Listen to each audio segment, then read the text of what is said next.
tardes a todos por venir. Vamos a comenzar con esta charla de debate. El propósito es que podamos intercambiar, analizar este suceso realmente impactante que es el estallido de una nueva guerra de alcances mundiales, las consecuencias que eso tiene, para los trabajadores de todo el mundo, los trabajadores de Argentina, por supuesto.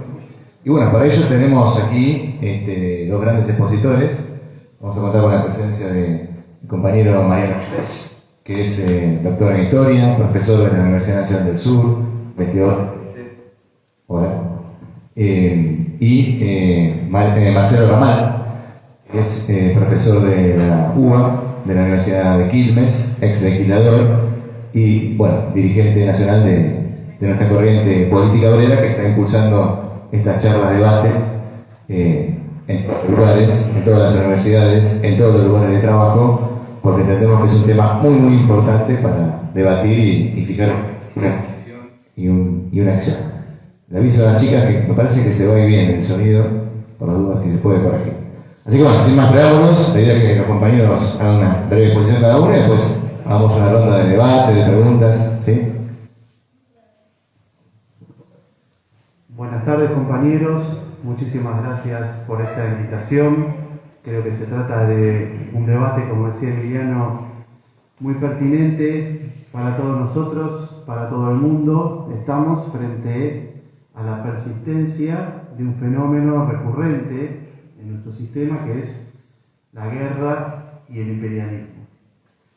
Es un dato de la realidad. Es difícil hoy tener que justificar o explicar por qué aún hoy estamos en presencia de un fenómeno que atenta contra toda la humanidad.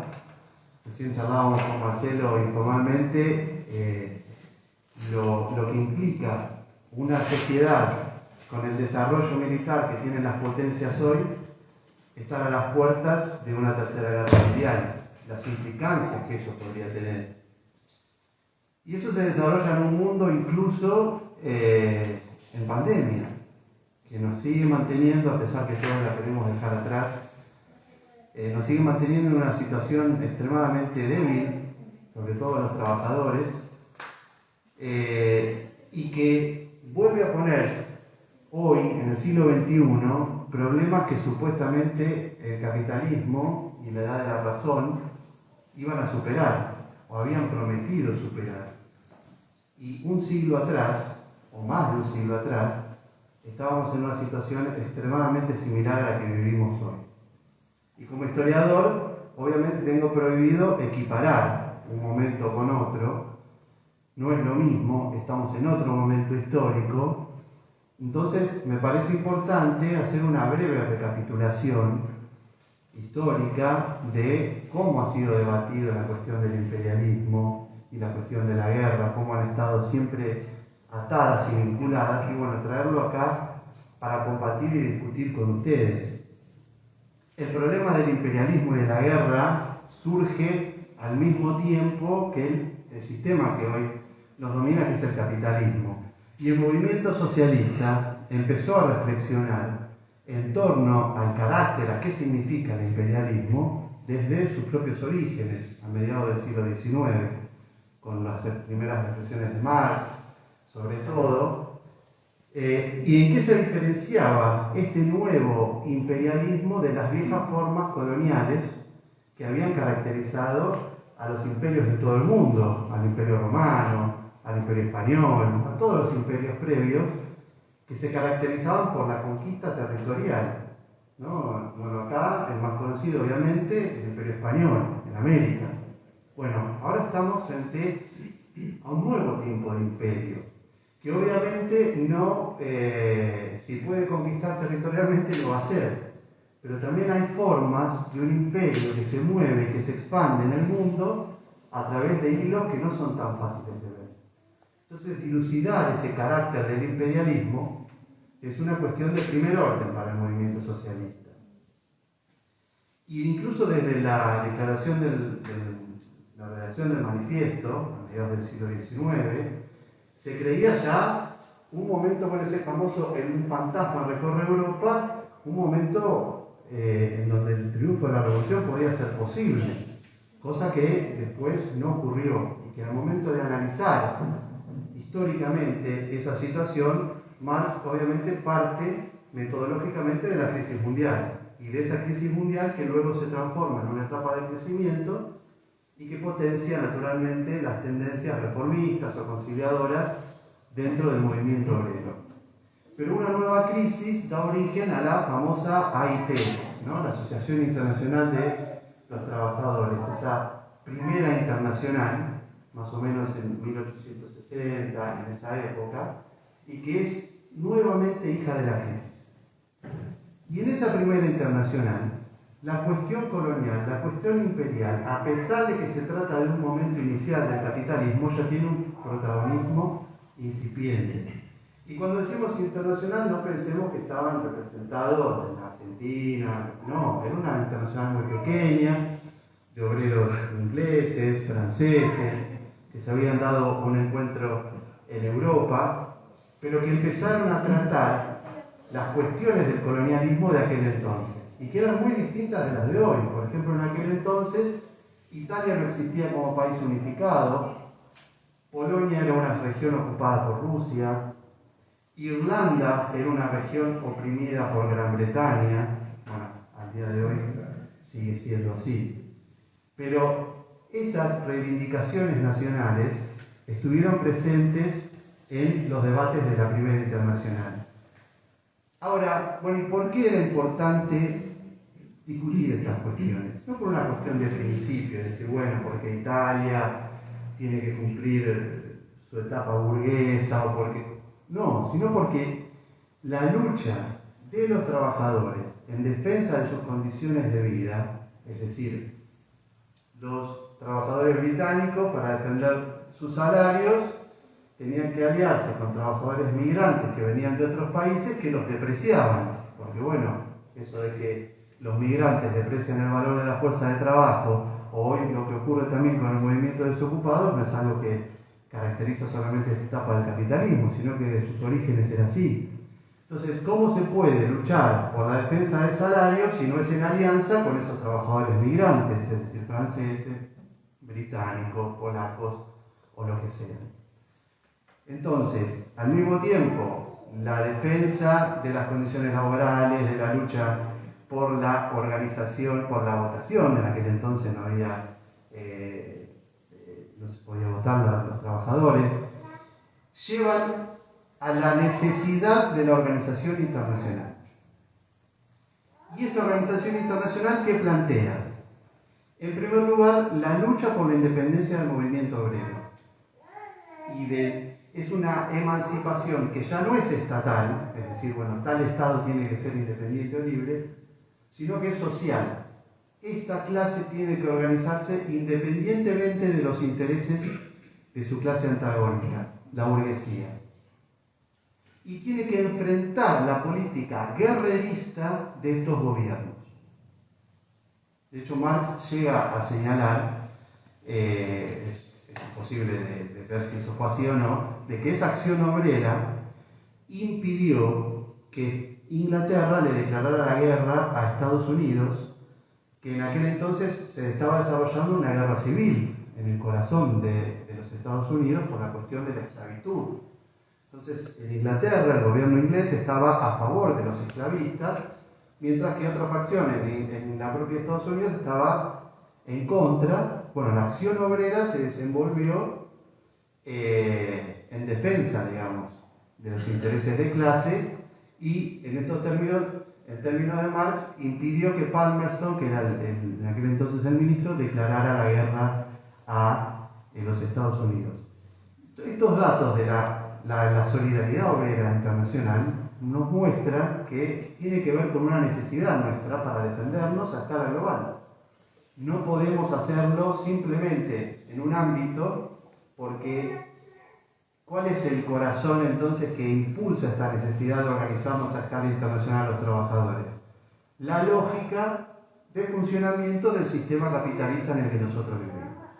Se trata de un sistema organizado a escala mundial, donde productores privados, es decir, independientes entre sí, organizan la producción a través del intercambio en el mercado mundial.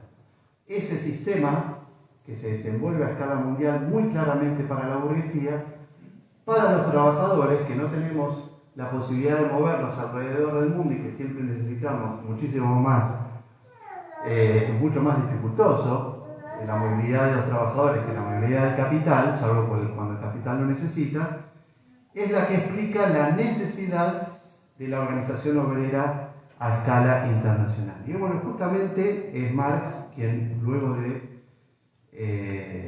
esta derrota histórica que sufre el movimiento obrero después de 1848, que se pone a reflexionar en torno a estas leyes que gobiernan la dinámica burguesa, y escribe El Capital, ¿no? en aquel entonces. Entonces, la cuestión colonial ya nace con el capitalismo. El capitalismo nace con colonias, con imperialismo, y a fines del siglo XIX se produce un ascenso, es la etapa más conocida del imperialismo clásico, en la cual encontramos ya una nueva organización internacional de los trabajadores, que es la que se llama la Segunda Internacional, y en su seno se va a desarrollar nuevamente un debate en torno a cómo caracterizar o cómo actuar frente a este imperialismo desembosado que estaba repartiéndose el mundo de manera literal. África, Asia, sobre todo, también América Latina, de alguna manera, que lo vamos a ver en un ratito. Y bueno, al interior de la Segunda Internacional se da un debate frente a dos preguntas, fundamentalmente. En primer lugar, la necesidad del imperialismo. Es decir, ¿puede haber capitalismo sin imperialismo? Y en segundo lugar, lo mismo respecto de la guerra. ¿Cuáles son las tendencias o el origen del belicismo?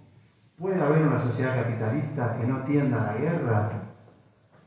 Bueno, hubo una tendencia marxista que defendió que sí, que la respuesta es la línea planteada por teórico y militante marxista llamado Kautsky, que planteaba la posibilidad de que una gran alianza entre las potencias imperialistas, lo que se denominaba superimperialismo, impida la competencia entre los grandes espacios y los grandes estados nacionales. Y que por otro lado, eso podía conducir a una etapa de paz, es decir, que no necesariamente tenía que el mundo estar atravesado por las guerras y por la lucha interimperialista. Hubo obviamente teóricos fuera de la internacional que defendieron posiciones similares, un teórico Schumpeter, aquellos que estudian economía o historia les puede sonar más, lo que importa no es tanto el nombre, sino la idea, que decía, bueno, este imperialismo es un resabio de las sociedades viejas, las sociedades precapitalistas. Bueno, nos queda estos bestias que todavía se siguen manejando de manera incivilizada, que atacan con ejércitos, pero el capitalismo es otra cosa, el capitalismo es la razón, es el progreso. El tema es que al interior del capitalismo, bueno, se impuso esta salida que no es la correcta. Frente a esa tendencia estaba la línea bolchevique, principalmente representada por Lenin y Rosa Luxemburg. Recién hablábamos con Marcelo que entre ellos incluso tenían algunas diferencias específicas en las cuales no vamos a ahondar en torno a la fundamentación del imperialismo, pero tenían un acuerdo estratégico político. El imperialismo era un impulso necesario del capital.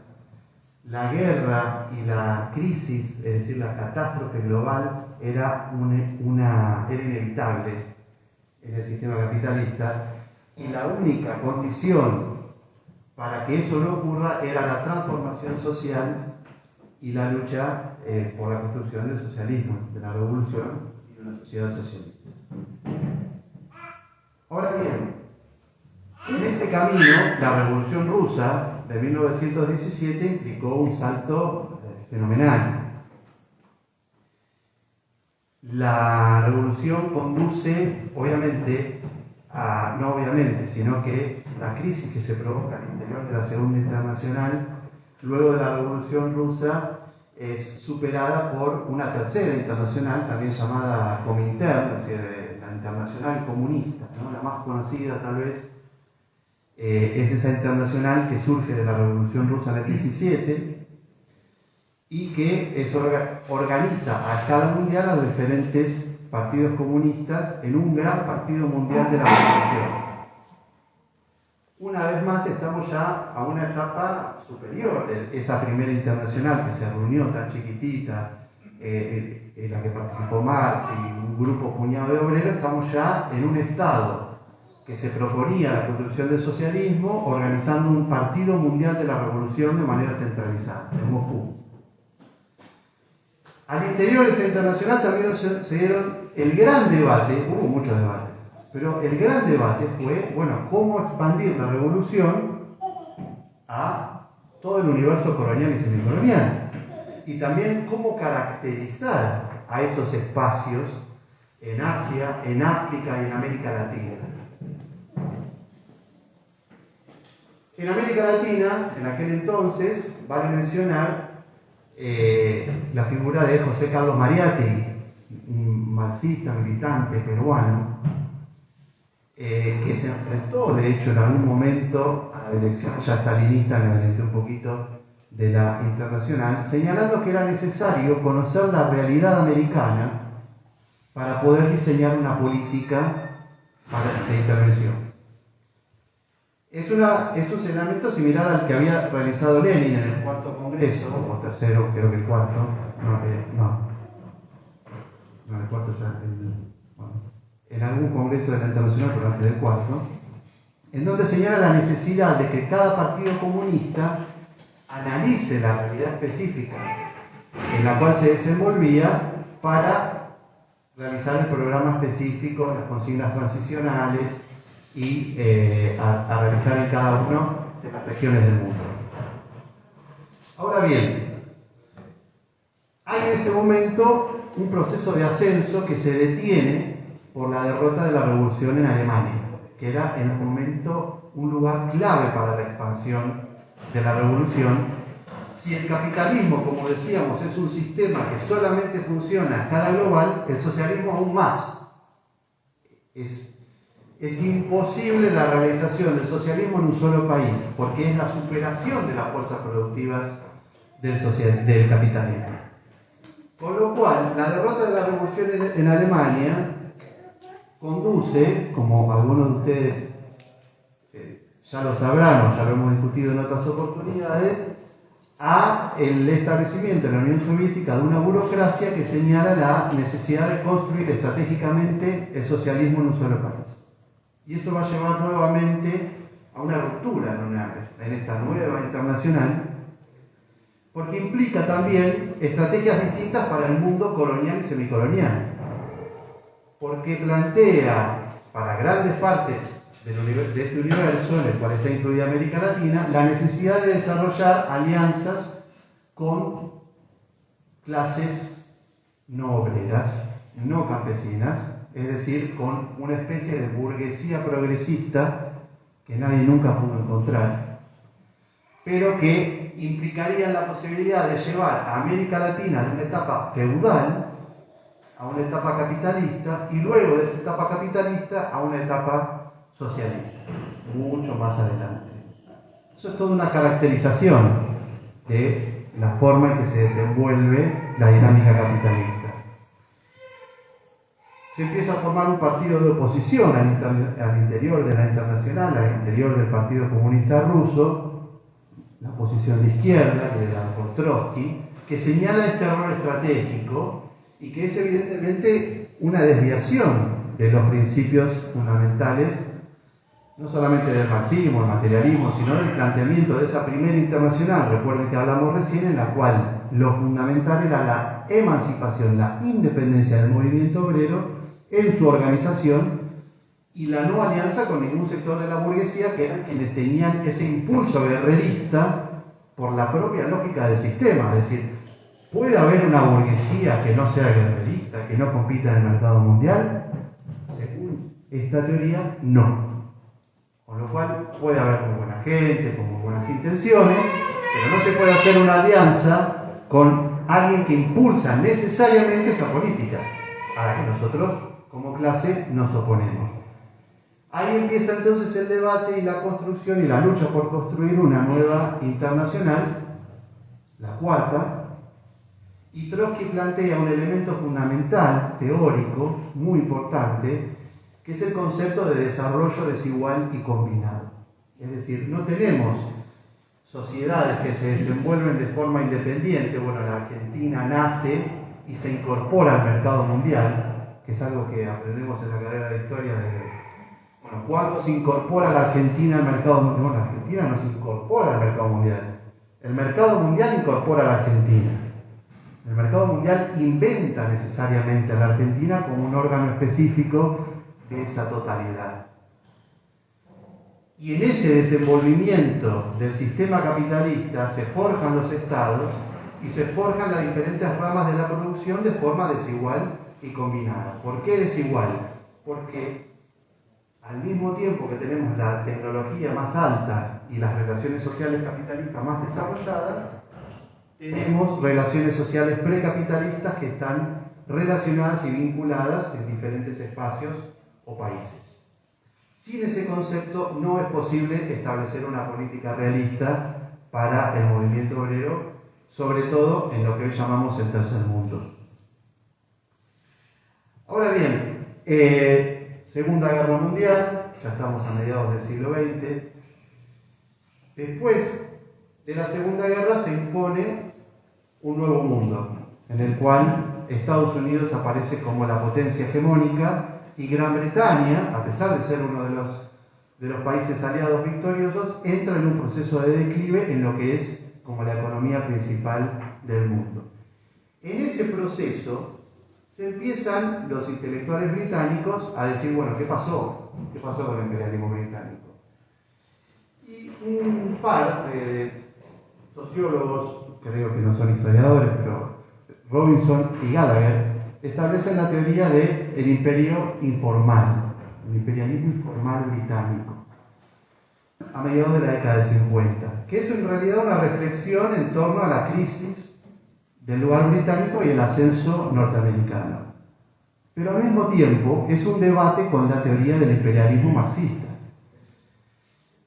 Algunos de ustedes puede ser que haya escuchado esta idea de que, bueno, América Latina era parte del imperio informal británico, no del imperio formal. ¿Cuál era el formal? Bueno, la India, es decir, aquellos territorios anexados, o Sudáfrica, o Australia, lo que sea. Ese era el imperio formal, pero también estaba el informal. Si uno lo toma así un poco superficialmente, hasta podría estar de acuerdo, pero los fundamentos de esta teoría era combatir a la teoría materialista, a la teoría marxista, en tanto en el imperio informal no se trata de una acción necesaria. El imperialismo no es el resultado de la lógica del capital, sino que es una respuesta a diferentes coyunturas. Y lo peor, mejor dicho, lo peor en nuestros términos, es que ya no es una necesidad metropolitana, sino que responde a las crisis que hay en la periferia. Algo así como, bueno, si los negros ustedes no saben qué hacer, nos obligan a nosotros a tener que intervenir y tenemos que ir y llevar la civilización. En ese sentido, ellos plantean que el imperio informal se desarrolla siempre que es posible y el imperio formal cuando es necesario. Estas teorías después son continuadas por otras que señalan directamente que el imperialismo no existe, sobre todo en América Latina, y que tenía que ver el desarrollo de los países latinoamericanos se vinculaba a una necesidad de sus clases dominantes, a una necesidad de asociación libre con el imperialismo, con el gobierno británico, y que en todo caso, y le ponen el nombre de imperialismo de los negocios o imperialismo del libre comercio. Que uno también, si uno lo escucha, sí, el imperialismo de los negocios o el imperialismo. Pero ¿cuál es el fundamento de esta teoría que lo planteó un tal Platt, que escribió muchísimo en torno a esto?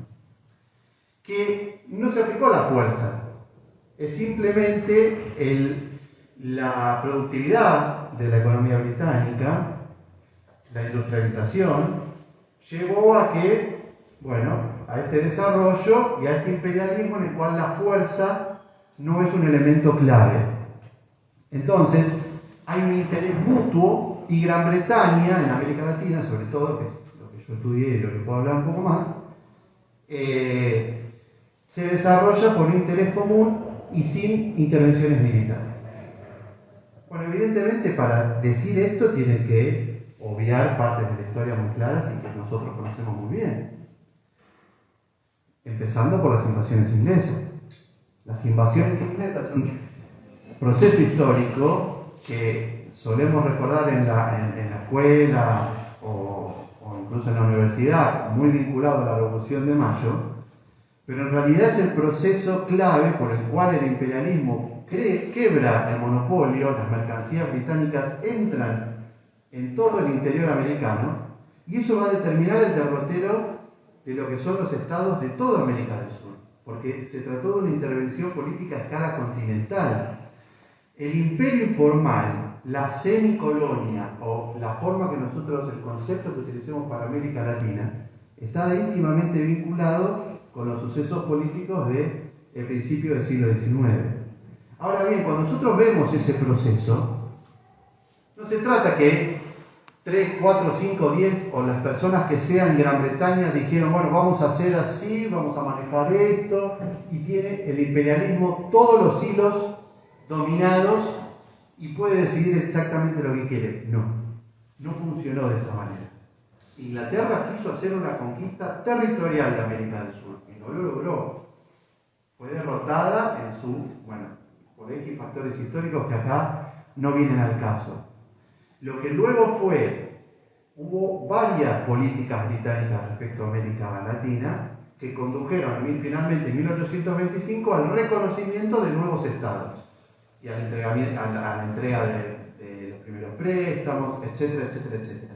Pero eso no fue lo que planificó el imperialismo británico o el Estado británico. Fue el resultado de un proceso histórico que después podemos discutir cuáles fueron los elementos determinantes. Pero creo que eso es un dato importante para tener hoy para nuestra propia acción política a la hora, obviamente, de enfrentar el imperialismo. No me quiero extender, me faltan 5 minutos, muy bien. Bien.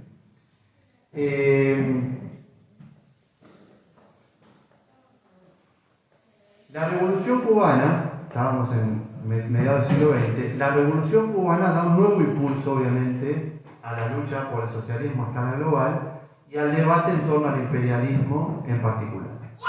En esa coyuntura, en la cual se estaban imponiendo las teorías del imperio informal, la teoría del imperialismo de los negocios, etc., empieza a imponerse la teoría o el concepto de neocolonialismo. Este concepto de neocolonialismo lo propone Nkrumah, un líder político africano que escribe Neocolonialismo, etapa superior del imperialismo, en obvia alusión al texto de Lenin, que es imperialismo, etapa superior del capitalismo. Esto en el año 1967. El Che Guevara lo utiliza en su mensaje a los pueblos a través del Anticontinental, ese famoso mensaje donde llama a formar 2, 3, muchos Vietnam, se refiere al neocolonialismo. Todo esto se da en el contexto de otra organización internacional que no ha sido tan estudiada como las socialistas, que fue la Tricontinental de La Habana de 1966, seguido por la OLAS, la Organización Latinoamericana de Solidaridad de 1967, también realizada en La Habana. Y ahí de alguna manera empieza un poco nuestra propia historia, ¿no? Porque hoy muchos de nosotros somos parte de organizaciones políticas que nacieron en este contexto, que participaron de esas organizaciones internacionales, que intervinieron políticamente en ellas, con lo cual es muy importante tener en cuenta que ya en aquel entonces las condiciones eran distintas del principio del siglo XX, porque al principio del siglo XX, recuerden, nosotros hablábamos de la Revolución Soviética, hablábamos de la URSS, hablábamos de que la revolución no triunfó en Alemania, y eso implicó un problema, el socialismo en un solo país, etc. Pero ahora estamos en 1960, tenemos China, revolución en 1949, autoproclamada socialista, tenemos la Unión Soviética, la lucha en la guerra en Vietnam, otro país socialista, Cuba. En aquel entonces, evidentemente, se veía una evolución que parecía necesariamente hacia el socialismo. Y se da un debate en torno a la ley del valor, algo que puede parecer como muy lejano a nosotros, pero en Cuba, ¿con qué tiene que ver? ¿Cómo surge este debate? Porque Cuba necesitaba vender su azúcar y necesitaba comprar arroz. Y había hecho un acuerdo con China, que también era otro país socialista. Y los chinos dijeron, bueno, no, ahora vendimos tanto, pero ahora no le vamos a vender más. Bueno, los cubanos saltaron todo esto en medio de la tricontinental. Y se pone en cuestión el tema del comercio. Bueno, ¿entre países socialistas vamos a comerciar? ¿Cómo vamos a funcionar entre países socialistas? ¿Cómo tiene que funcionar el sistema económico entre países socialistas? ¿Vamos a ver quién es más competitivo? ¿Vamos a ver quién es mejor, quién es peor, quién gana más plata? No puede guiar esto el comercio entre países socialistas. Bueno, este debate, este planteo que lo reivindicaba Che Guevara, fue un debate muy importante, en mi opinión, también poco estudiado, es importante reflexionar, y también reflexionar por qué, tal vez Marcelo lo sepa, yo de esto ya toco más de oído incluso, ¿por qué no se ha planteado siquiera avanzar a una organización centralizada de la producción? Porque el bloque socialista, los países socialistas, bueno, no sé si la mitad del mundo, pero ya ocupaban una parte muy importante. Y se dio un debate en torno al comercio, en torno al intercambio. Y bueno, está bien, yo produzco lo mío, vos producís lo tuyo, ¿cómo son los términos de intercambio? Pero no se avanzó a algo que nosotros los socialistas tenemos que estar convencidos de que no hay superación de este sistema que genera imperialismo y guerra si no nos ponemos de acuerdo a nivel mundial cómo se produce, quién produce qué, cómo, cuánto, cómo se distribuye. Son problemas que obviamente se discuten después de la toma del poder. Bueno, hoy nosotros muchos no vamos a poder discutir, podemos decir teóricamente, digo, estaría bueno que China produzca tal cosa, nosotros producimos lo otro, pero son problemas que se imponen en un Estado que ya se señala socialista, que busca una producción centralizada, planificada, etcétera, pero que bueno, en aquella coyuntura no terminó prosperando y por el contrario se empezaron a imponer en las economías socialistas medidas que tendieron a restaurar el capitalismo, es decir, a acercar medidas de mercado, a introducirlas, productividad, premios por, bueno, etcétera. No me voy a seguir expandiendo en eso. Y en los 70 vuelven a tomar fuerza teorías como las de imperialismo informal que aparecen como progresistas, pero en realidad son profundamente reaccionarias, como la teoría de la colaboración que plantea Robinson.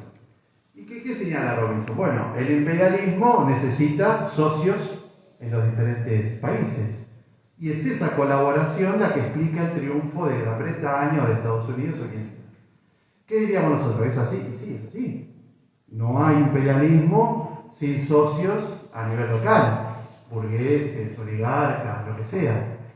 Pero lo que busca esta teoría, que es una teoría llamada excéntrica, es decir, no europea al imperialismo, es confirmar esa inversión que se hizo a mitad del siglo XX, que es decir, el imperialismo no es una función política de los capitales europeos, sino que es una función política de la periferia.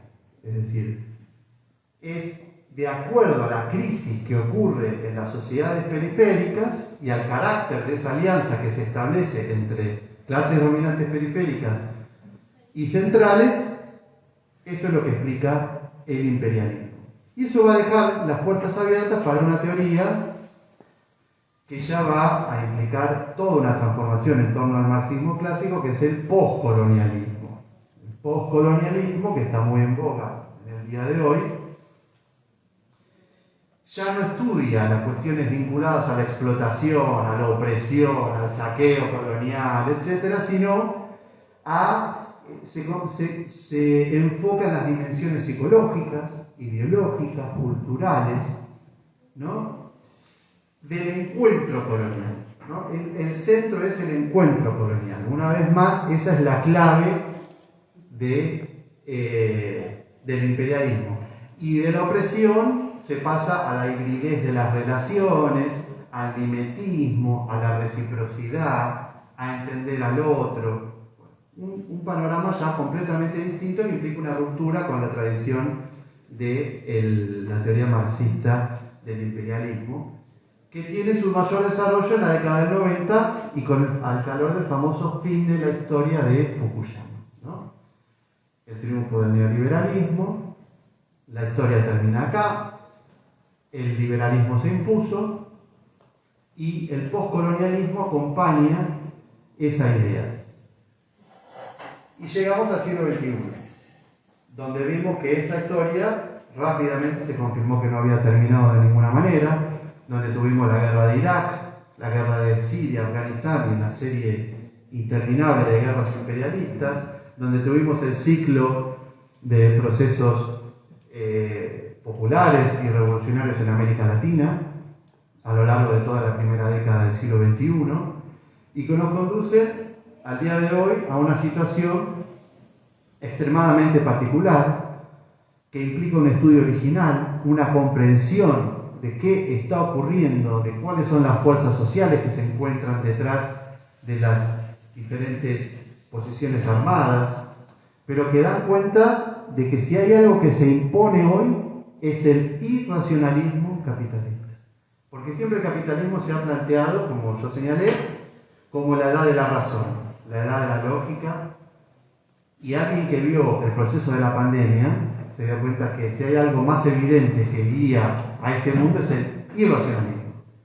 Porque si todo indicaba que lo que había que hacer era vacunar a todo el mundo con 2 dosis para que la pandemia termine y no darle 4 dosis a los israelíes en 6 meses, eso es lo que tendría que haber ocurrido, pero no. Ni siquiera los propios científicos que habían ideado la vacuna, que habían logrado un logro científico inédito en la historia de la medicina, que es conseguir varias vacunas en 10 meses, que podrían haber puesto un freno a la pandemia de haberse distribuido de otra manera. El sistema, las clases dominantes, los estados, aún sabiendo todo eso, no actuaron para frenar la pandemia. ¿Y por qué? ¿Porque son hijos de puta? Sí, un poco sí. Pero porque hay una lógica que no se puede frenar, y son esas leyes que la estamos discutiendo, que son las que hay que comprender para entender el imperialismo y la guerra. Y que la única forma de que eso no se desenvuelva de esa manera es cambiando esas leyes, y que son las formas en que nos relacionamos para trabajar.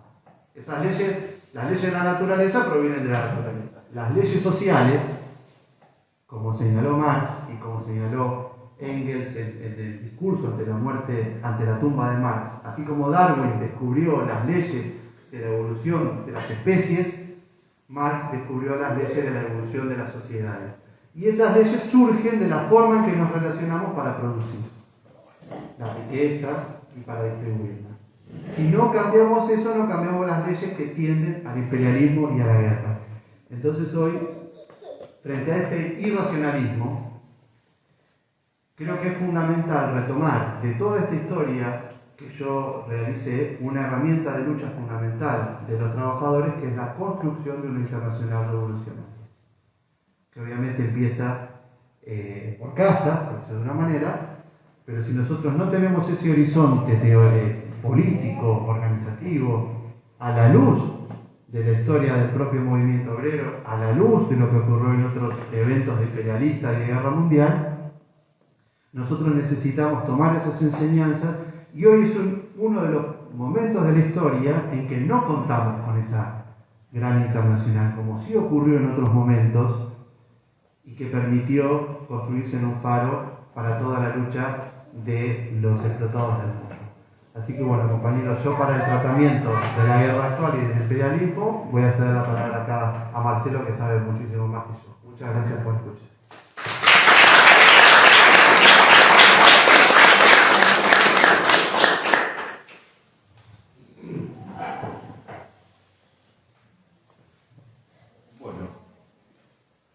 Compañeras, compañeros, gracias por la atención, por haberse acercado a escuchar y a seguramente después debatir.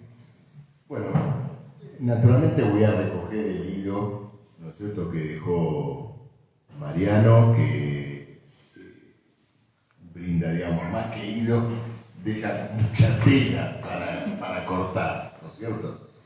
Pero, digamos, para tomar un punto de partida y sobre la cuestión del imperialismo,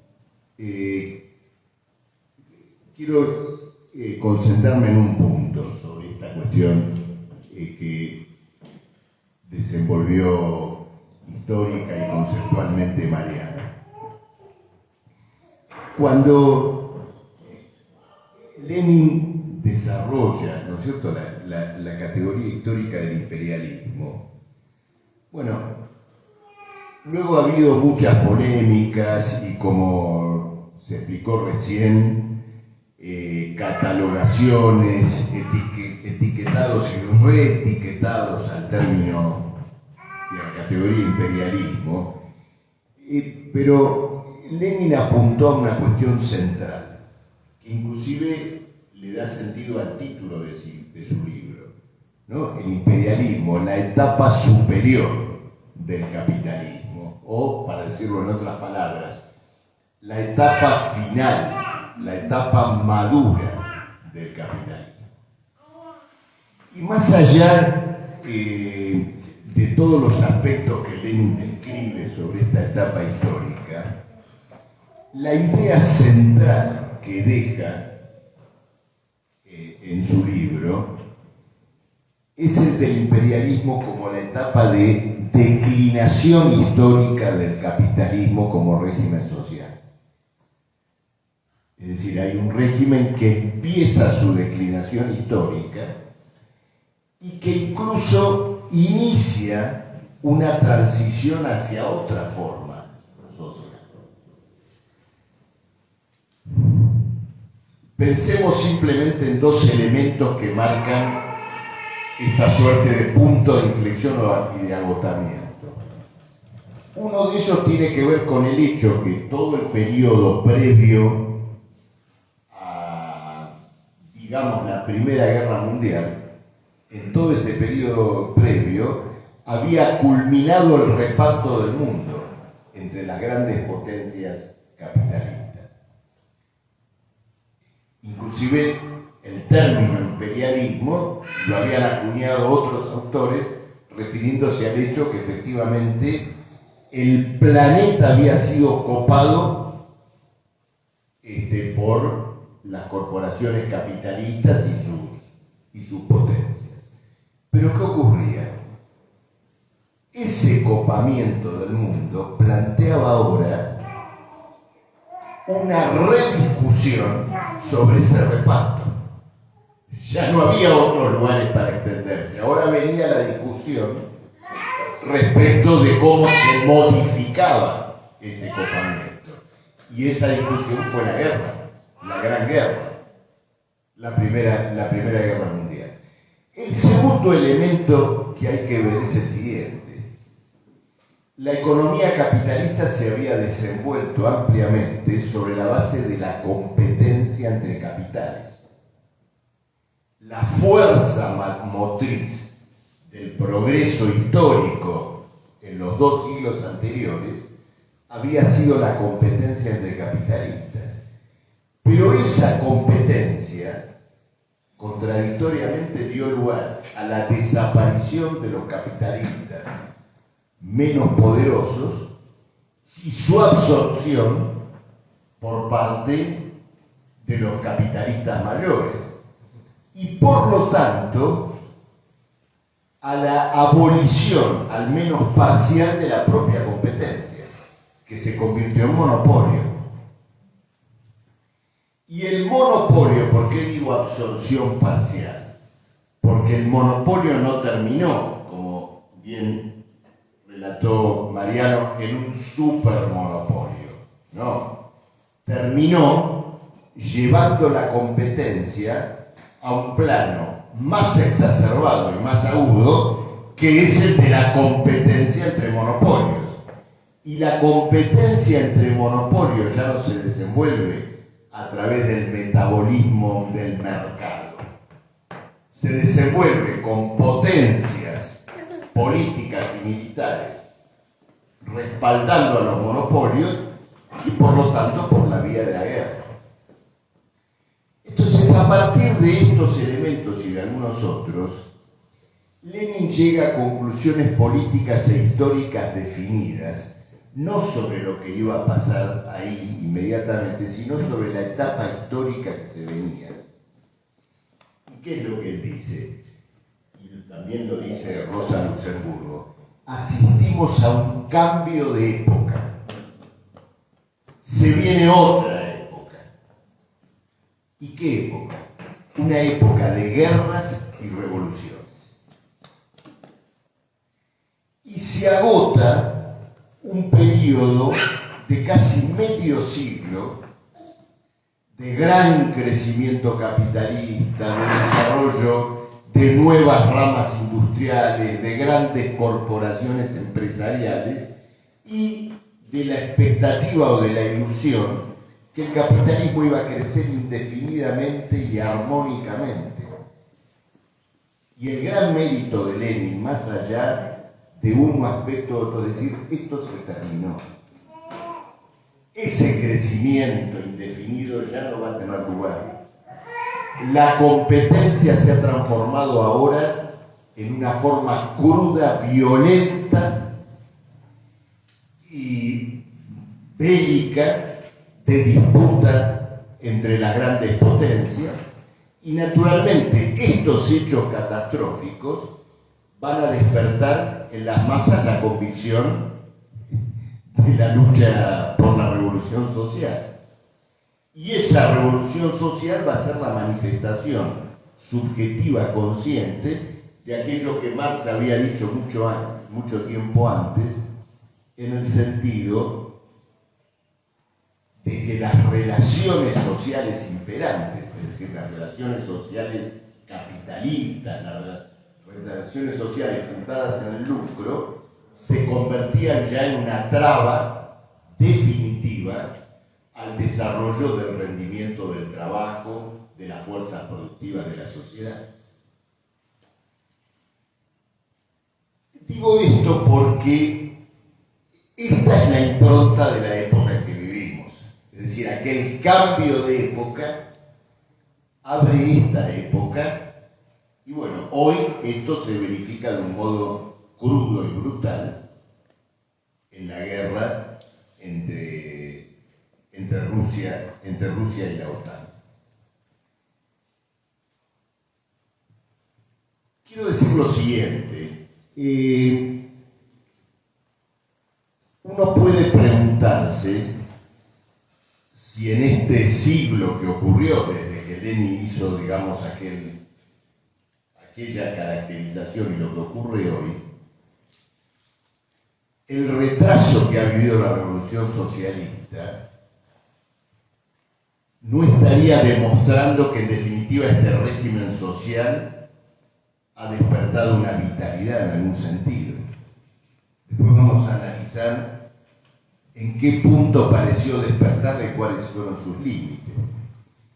Pero la característica del siglo XX es que ese retraso de la revolución no es la otra cara del vigor de la sociedad capitalista, sino que fundamentalmente el impasse de lo que serían las direcciones revolucionarias o aquello que Trotsky llamó la crisis de dirección de la clase obrera. En el siglo XIX, la revolución socialista aparecía con el límite del propio crecimiento capitalista. En la época actual, su límite es fundamentalmente esta crisis de dirección. Veamos estos últimos 4 o 5 años. La pandemia y ahora la guerra muestran de un modo contundente este límite histórico, esta suerte, digamos, de cambio de época, ¿no es cierto?, que había señalado Lenin, como vimos hace un ratito. La pandemia, Mariano recién lo presentó perfectamente, retrotrae a la sociedad humana al periodo en el cual la penuria, la escasez, la impotencia frente al medio natural caracterizaba las crisis.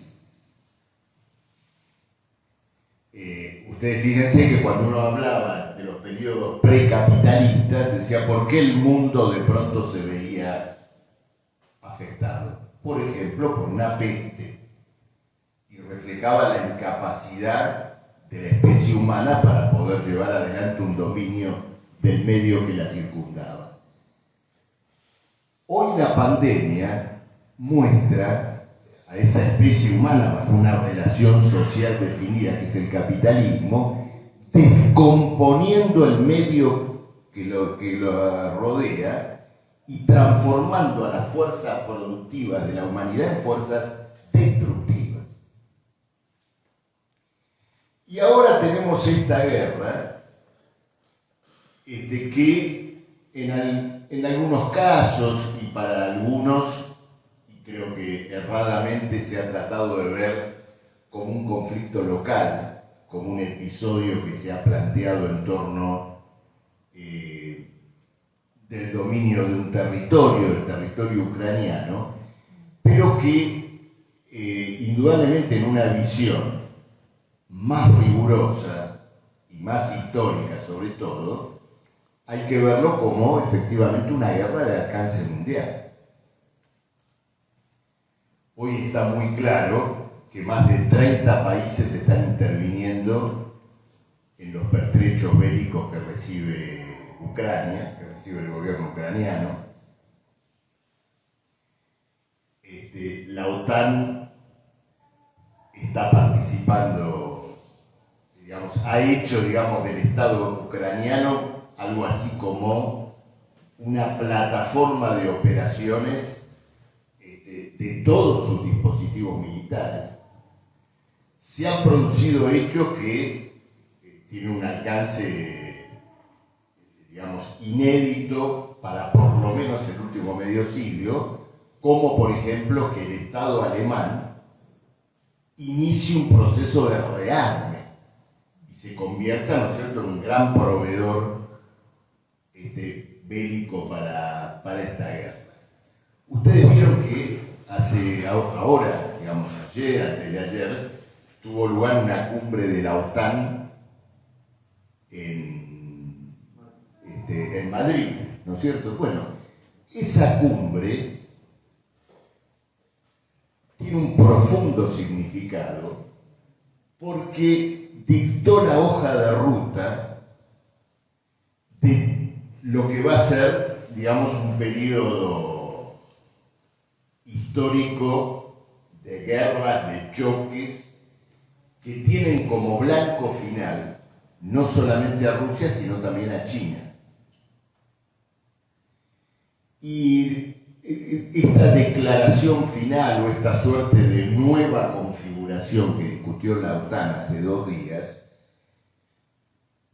es indudablemente un planteo de guerra y es también en otros aspectos algunas cosas muy interesantes que se resolvieron en esa reunión, un planteo de guerra de clases al interior de la propia Europa. Entre los argumentos que se discutieron ayer y antes de ayer en Madrid sobre las hipótesis de guerra, esto que llaman el conflicto híbrido, es decir, cuando nos joden la vida, pero indirectamente. Bueno, entre el conflicto híbrido señalado está la instrumentalización de los migrantes. Es decir, que la OTAN estableció un planteo de hostilidad y de persecución sobre la fuerza laboral migratoria, que es la más explotada de Europa. Fíjense hasta dónde llega un planteo de reacción política, como el que efectivamente se discutió en estos días en Madrid. Luego, bueno, ustedes saben que la guerra se ha extendido en el plano económico con proporciones inusitadas. Las sanciones a Rusia equivalen más o menos a todo el Producto Bruto de la Argentina. Bueno, y hay un colapso del comercio mundial y del transporte mundial de mercancías que se ha desatado por la propia guerra. En la cuestión alimentaria, hay que ver el alcance de esta crisis alimentaria que estamos viviendo. ¿Por qué? Porque la penuria de alimentos, que va a ser el resultado de toda esta situación de virtual salida de Ucrania y de Rusia del mercado mundial de trigo, lleva a una degradación de gran alcance para una parte muy importante de las masas del mundo que van a tener privaciones alimentarias. Miren, yo colocaba en un artículo que tuve la oportunidad de escribir que en el siglo XVIII uno de los motivos por los cuales aumentó la esperanza de vida, es decir, que los trabajadores empezaron a vivir más, es porque empezaron a comer trigo. Porque las transformaciones agrarias en gran parte de Europa, facilitaron el alimento a un costo inferior al que existía anteriormente. Hoy, 3 siglos después, se discute el cambio de dieta, no para adelante, para atrás, porque no está el trigo. Entonces, la guerra del capitalismo, del imperialismo, se convierte en una crisis humanitaria. Es decir, pone en tela de juicio, interpela a la propia continuidad humana, algo que indudablemente está agravado por el hecho que hoy las hipótesis de conflicto nuclear también están colocadas, ¿no es cierto?, sobre la mesa, del modo como se colocan siempre los aprestos bélicos, primero como prevención. Ayer, en esta reunión de la OTAN, se discutió la formación de un gran cinturón nuclear para proteger a Europa. Es decir, que primero, como medida protectiva, la escalada de armas nucleares, ¿no es cierto?, se va a colocar, ¿no es cierto?, en todos los campos. Pero este es un conflicto mundial, por otra razón, sobre la cual, ¿no es cierto?, me quiero detener, que tiene que ver con lo siguiente. Este es un conflicto entre Rusia, ¿no es cierto?, una federación rusa, que es un poco, digamos, los restos de lo que había sido la Unión Soviética, y el conjunto de la OTAN. Aquella Unión Soviética, como explicó bien Mariano recién, fue la primera gran revolución obrera triunfante de la historia, luego usurpada, luego traicionada, copada por una burocracia que en su esfuerzo por colocarse por encima de la clase obrera rusa y de actuar como intermediaria entre esa clase obrera y el capitalismo mundial, se convirtió ella misma en un agente del capitalismo. Y bueno, finalmente inició un proceso de fuerte entrelazamiento con el capital financiero internacional. Los burócratas en un momento acumularon deudas externas, como las acumularon los gobiernos de América Latina.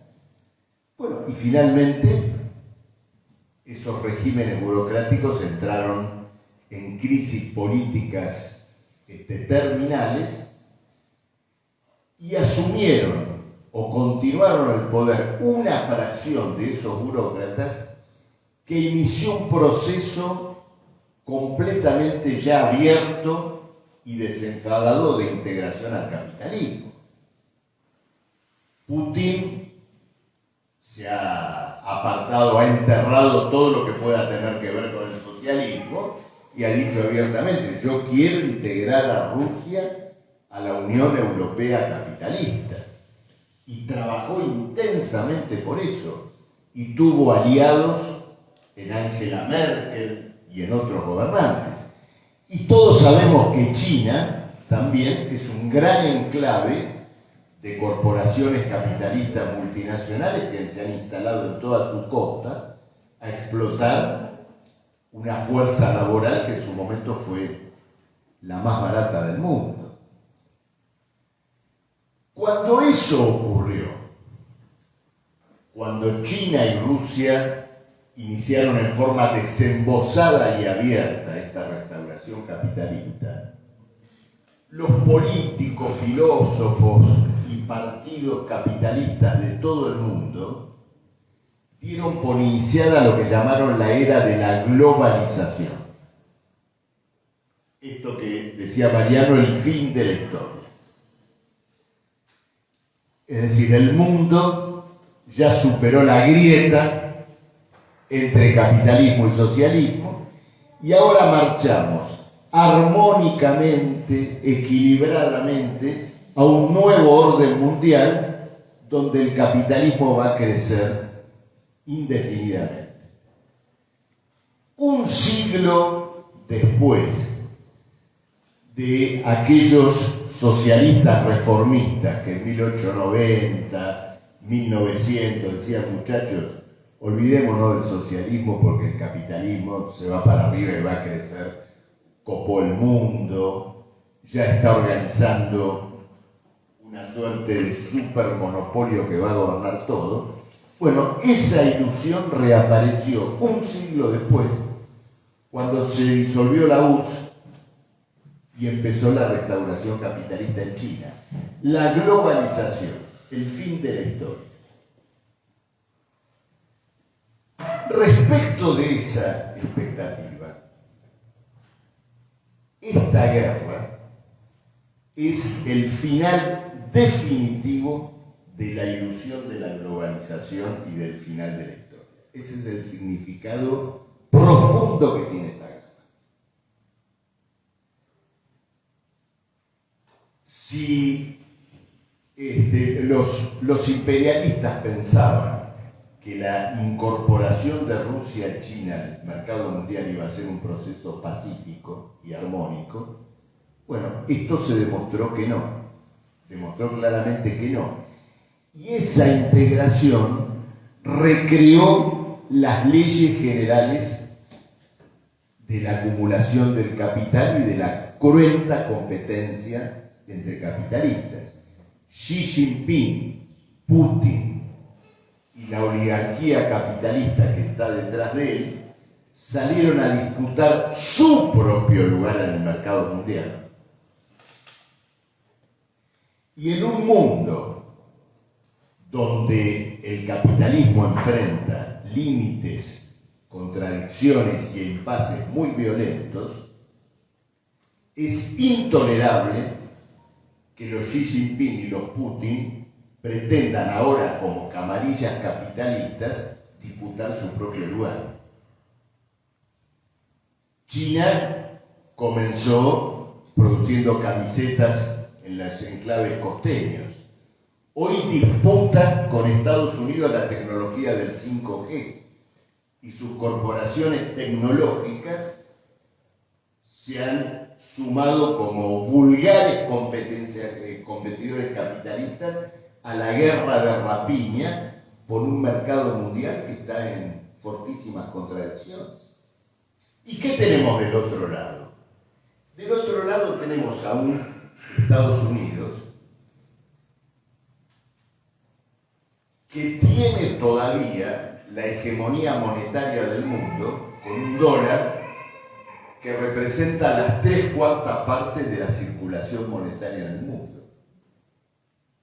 Pero la producción de Estados Unidos hoy solo representa el 25% de la producción mundial. Entonces, ¿cómo defender desde ese lugar encogido y más chico esa hegemonía monetaria? Apelando al mecanismo imperialista tradicional, a la guerra, al pillaje, al crimen,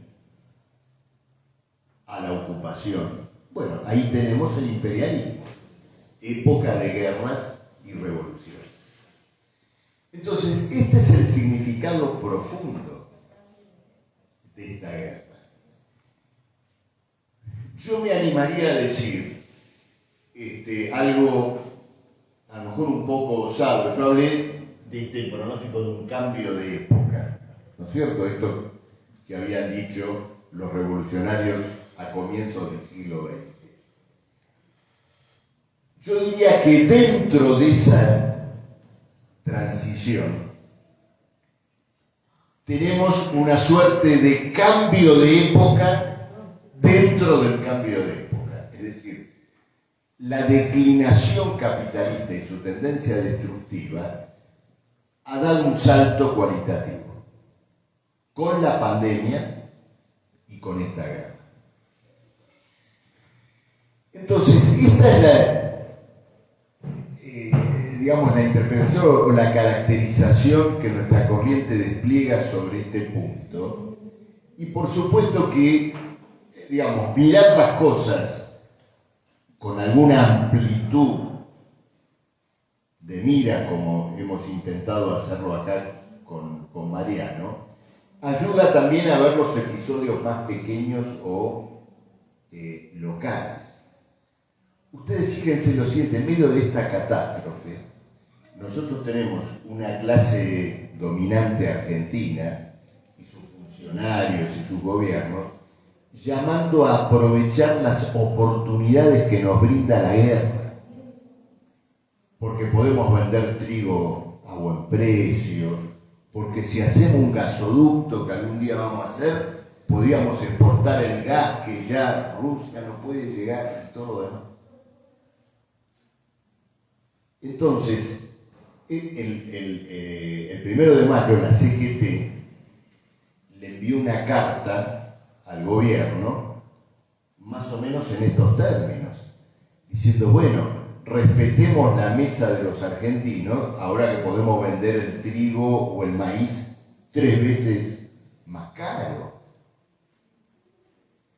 Cuando lo que está planteado, indudablemente lo que está planteado, recogiendo una historia, que es una historia de internacionalismo, es la lucha contra la guerra, contra las corporaciones capitalistas que usufructúan de la guerra, entre ellos los monopolios cerealeros, y por lo tanto luchar por una revolución socialista que tenga alcance internacional, que establezca la expropiación del capital que hoy usufructúa con la guerra y lleve adelante el gran planteo histórico del socialismo revolucionario frente a las guerras imperialistas, que es convertir a esa guerra entre países, entre bloques, en una guerra civil de los trabajadores contra los gobiernos de la guerra, de los trabajadores de cada país contra los gobiernos de la guerra.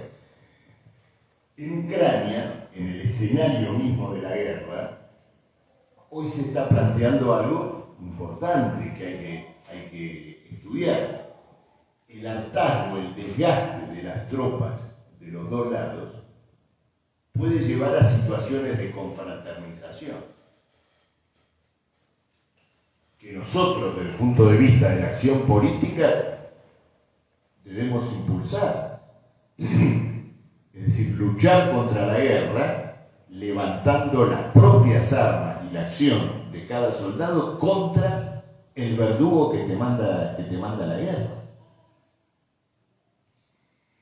En Ucrania parece que hubiera un problema nacional, un problema de ocupación de un país por otro, y lo hay, porque efectivamente el gobierno putiniano ha ocupado Ucrania. Eso es indudable. Pero ese conflicto está metido dentro del otro conflicto mundial que recién desarrollábamos y que explicábamos. Las tropas ucranianas no son las tropas de un ejército de liberación nacional. No es la versión ucraniana del ejército sandinista o cualquier otra experiencia. Es una tercerizada de la OTAN, de las armas de Alemania, de las armas de Estados Unidos. Una buena parte de la izquierda mundial, lamentablemente, detrás de este planteo, se ha colgado en el campo imperialista, en el campo de la OTAN. Tampoco es una guerra progresista por el lado de Putin, porque Putin no está defendiendo los ideales no está luchando, por ejemplo, por la reconstrucción de la Unión Soviética. Putin ocupa Ucrania en defensa de la camarilla de negocios que quiere preservar su campo de operaciones en toda esta región, y como un punto después de negociación o de posición de fuerza para la propia integración de Rusia en la Unión Europea como un país capitalista más. Por eso es una guerra imperialista, es decir, una guerra reaccionaria de los dos lados del mostrador, y la política socialista, revolucionaria, es esta de convertir a la guerra en una guerra contra los gobiernos que de uno u otro lado hacen jugar los intereses de la reacción y del imperialismo. Creo, coincidiendo con Mariano, ¿no es cierto?, en su conclusión final, que cuando decimos que hay una suerte de salto histórico en el salto histórico, la existencia de una guerra imperialista, si refuerza la impronta de una etapa histórica de guerras y revoluciones, también va a colocar la cuestión de la revolución social con una vigencia impresionante. Y esto tiene sus manifestaciones. En la guerra ya se han producido huelgas generales, como ocurrió en Sri Lanka, tenemos la rebelión de Ecuador, tenemos episodios muy cruentos en otros lugares del mundo, y particularmente una gran crisis política en Estados Unidos que no está saldada y que ya tuvo, antes de la guerra, en el momento de la pandemia, un gran episodio de rebelión popular con el levantamiento contra la violencia racial. Entonces, esta comprensión de conjunto de lo que estamos viviendo indudablemente tiene que reforzar la convicción y el trabajo por la construcción de un partido obrero, no solamente en el orden local, sino principalmente como fuerza internacional. Bueno, paro acá y dejamos lugar para